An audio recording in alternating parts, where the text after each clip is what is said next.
আসসালামু আলাইকুম এভরিওয়ান। আজকে আমার ইফতারের মেনু হইল চানা ডাল, চুটকি শিরা, পোলাও, ডাল বড়া। তো প্রথমে আমি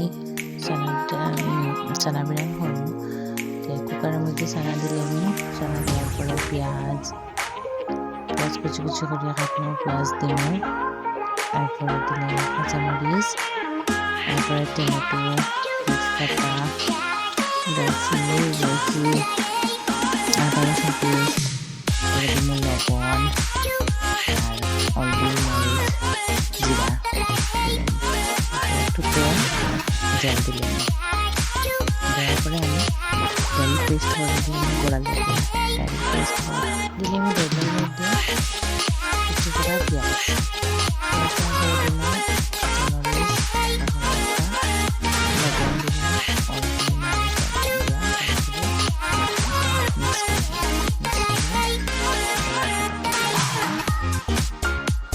শিরা বানাই দেবো, সবজি দিয়ে সবজি কাটিয়ে শিরা বানাই দেবো, সব সবজি দেওয়ার পরে মরিচ দিব, রসুন দিব, ড্রাই ফ্রেশ দিব, সবজি দিব, ফরাস দিলাম, ফরাস দেওয়ার পরে লবণ দিয়ে জল দিয়ে আমি বয় দেবো। ওটা বয়ানোর পরে কাঁচা মাছ একটু খোলা দিয়ে মাছও দিই। ফ্রিজে রাখলাম মাছ, এটা আমি বরফ হয়ে গেছে, এটা আমি বালা করে দইয়া এটার মধ্যে লবণ হলদি দিয়া মাখাইয়া বিরান করে দিম, বিরান করে লইলাম সবজি দিয়ে পিস পিস করিয়া বানাইয়া দিকে মাছ বাজার করে দিই।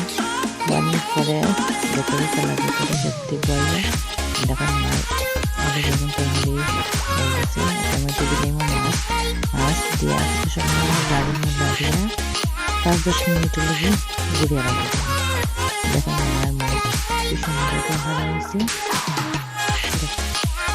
পোলাও বানানোর লেগে লইলে খালি জিরে চাউল হইয়া পালা করে দিয়ে আর 10 মিনিটের মধ্যে 4 মিনিট রাখি জল সব কমিয়ে করে দিলাম, তেল গরম হওয়ার পরে দিলাম পেঁয়াজটা বালা করে লাড়িয়া লাল করবো, মানে ব্রাউন কালার করবো, ব্রাউন পোলাও বানানি লাগে।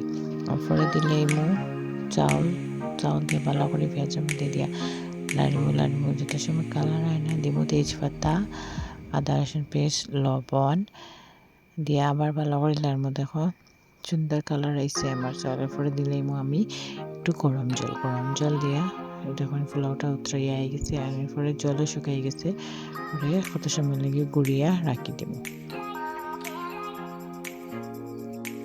আমার চানা বিরান, বড়া, পোলাও, চুটকি শিরা সব কিছু রেডি। আরও কিছু বহুত বানাইছি কিন্তু দেখানিটা সম্ভব না। Thank you for watching.